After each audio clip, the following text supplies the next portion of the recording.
Hello' guys, কি খবৰ? তো ব'লকচোন, আজি মই গৈ আছোঁ এতিয়া হণ্ডাৰ শ্ব'ৰুমত, যিটো বেলতলাত আছে। আৰু কিয় গৈ আছোঁ সেইটো লাষ্টত ক'ম। তো মানে তাতে আফতাবো আহিছে, আফতাবে এখন গাড়ী ল'ব। কি গাড়ী এতিয়া আপোনালোকক সেইখন লাষ্টত দেখাম। তো এতিয়া এয়া ভিতৰতে বহি আছোঁ।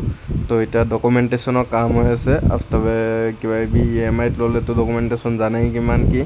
তো সেয়া কৰি মেলি এইখন লৈ ল'লে। তো গাইজ, আফতাবে গাড়ী এখন ল'লে। গাড়ী লোৱাৰ ফিলটো কেনে সোধোঁ। এইখন দিঅ' আফতাব, গাড়ী লোৱাৰ ফিল কেনেকুৱা? বেয়া লাগিছে। কিহৰ কাৰণে? EMI ভৰিব লাগিব আকৌ। এইয়া তো গাইজ, গাড়ী ল'লে সুখ নালাগে, দুখো লাগে। EMI দিব লাগে যে। গাড়ী ল'লে অকল ফূৰ্তিয়ে নালাগে, দুখো আছে, কাৰণ EMI থাকে। তাৰপিছত আমি আৰু চিধা আহি গ'লোঁ খাবৰ কাৰণে। মই দেৰিয়ে কৰা নাই, মই একেবাৰে হাঁহি আছোঁ ইয়াত দুখৰ হেৰি চাই। কৈ আছে পইচা নাই, পইচা নাই। হ'লেও খালোঁ আৰু খাই লৈ কেনে আমি ওলাই দিলোঁ ইয়াৰ স্কুটিখন লৈ টেষ্ট ড্ৰাইভৰ কাৰণে। বোলো চাওঁ কেনেকুৱা চলাই মেলি। তো আমি চিধা টেষ্ট ড্ৰাইভ কৰিব শ্বিলঙৰ ৰাস্তাতহে যাম এতিয়া, বেলেগ ক'তো নহয়। তো কেনেকুৱা লাগে, কাৰণ মই বাৰু আগে পিছে এইখন চলাইছোঁ, হ'লেও এতিয়া নতুন বুলি এটা